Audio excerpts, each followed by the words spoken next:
colleague, the senior senator for Kansas, for his incredible ongoing leadership on the issue of the veterans of our nation and his strong commitment to each and every one of those veterans and to the men and women who wear the uniform and bear the battle to keep us safe and keep us free. And it is his long history of leadership for which I'm most grateful.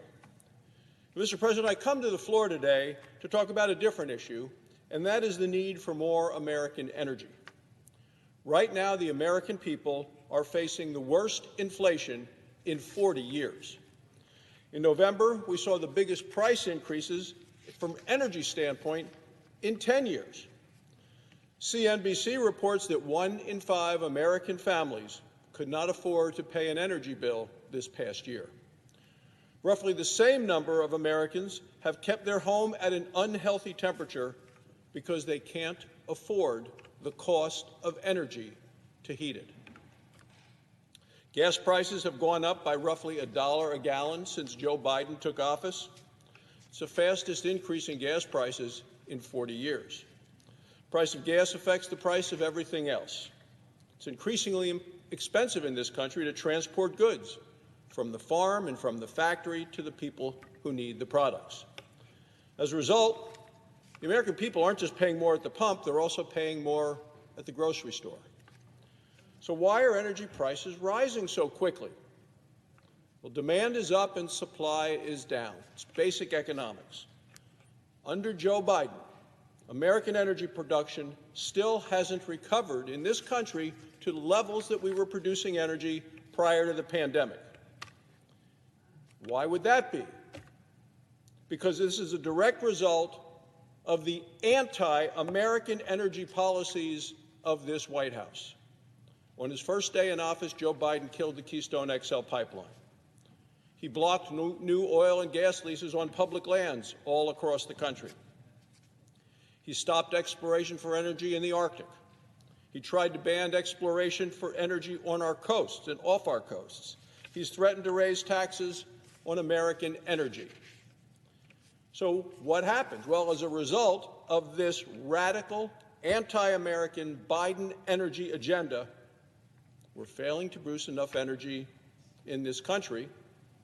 And people who have the capacity and ability to do it and have worked those jobs for a long time are having a hard time keeping a job. America is now producing 1.4 million fewer barrels of oil each and every day than we were prior to the pandemic. We're now using more oil from Russia than we are from Alaska. This is specifically the result of the Biden policies. Joe Biden is attacking American energy. He's turning into a great salesman for Russia energy. I mean, why is it that right now we are importing twice as much crude oil from Russia as we did a year ago? It's because of Joe Biden. Joe Biden has even had his national security advisor plead with Russia to produce more oil to sell to the United States. I know, Mr. President, you may find that very hard to believe. Well, all you need to do is go to the White House website and read the sad fact. Just months after he killed the Keystone Pipeline, Joe Biden gave a big stamp of approval to Vladimir Putin, for his pipeline, the Nord Stream 2 pipeline. Kill the American pipeline, approve the Russian pipeline. Joe Biden's energy policy is pipelines for Putin, pipeline for the American people, and the American people have been paying the price as a result. Seems that Joe Biden would rather have us buy energy from our enemies than have us produce the energy in our country and sell it to our friends. So as a result of the Biden policies, Vladimir Putin has hit the energy financial jackpot.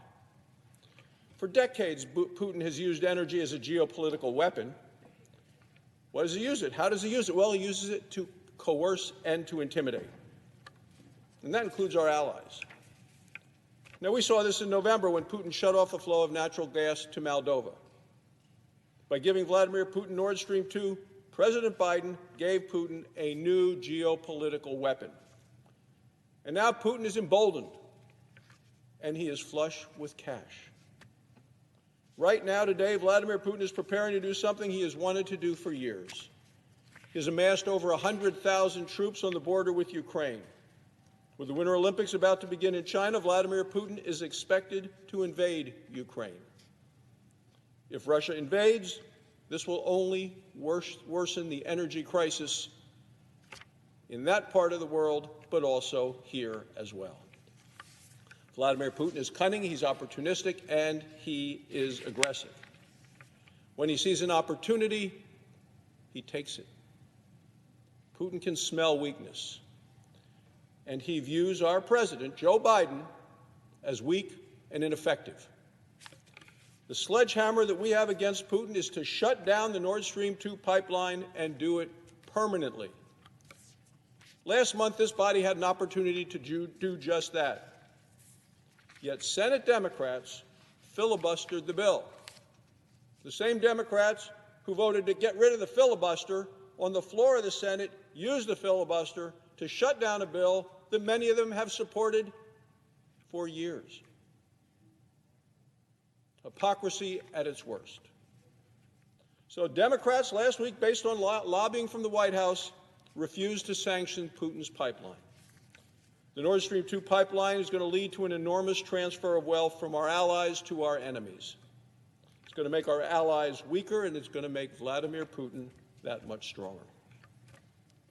When Putin gets stronger and wealthier, what does he do? Well, he tends to become more aggressive. It's not just a threat to Europe, it's a threat to the whole world. That's why I've introduced legislation called the Escape Act. My bill imposes mandatory sanctions on Russian pipeline projects, and it expedites the sales of American natural gas to our NATO allies. We have the ability to produce massive amounts of more energy in the United States than Joe Biden and the Democrats are allowing our country to produce. And, of course, the Democrats are killing jobs and hurting paychecks in the process. It's incumbent upon us to give our allies an opportunity to have energy and not be beholden to Vladimir Putin's supply. We need to produce it here. We have it here. We should be producing it here. Vladimir Putin knows how to turn off the lights. He knows how to raise energy prices in foreign countries. Can't let Europe become more dependent on Vladimir Putin for anything, and neither should we become more dependent, although that seems to be the Biden policy. Buy more crude oil from Russia than we were a year ago. Joe Biden in action. We need to expand our exports. We need to expand production of American energy, and we have it, and we have the capacity to do it. If you want to reduce inflation, and that is the #1 topic that I heard about in Wyoming this past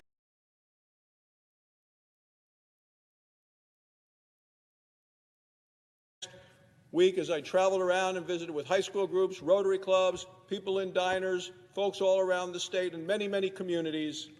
So why aren't we just producing more energy at home, and that will help bring down the costs at the pump, the cost to heat, the cost to get goods to market.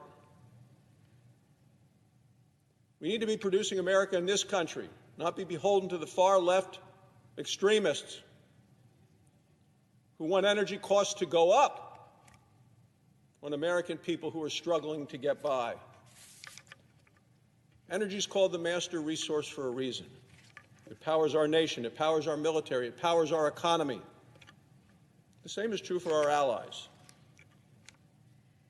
We should not allow our allies to fall into the clutches of Vladimir Putin, even though that's what Joe Biden's policies are doing today.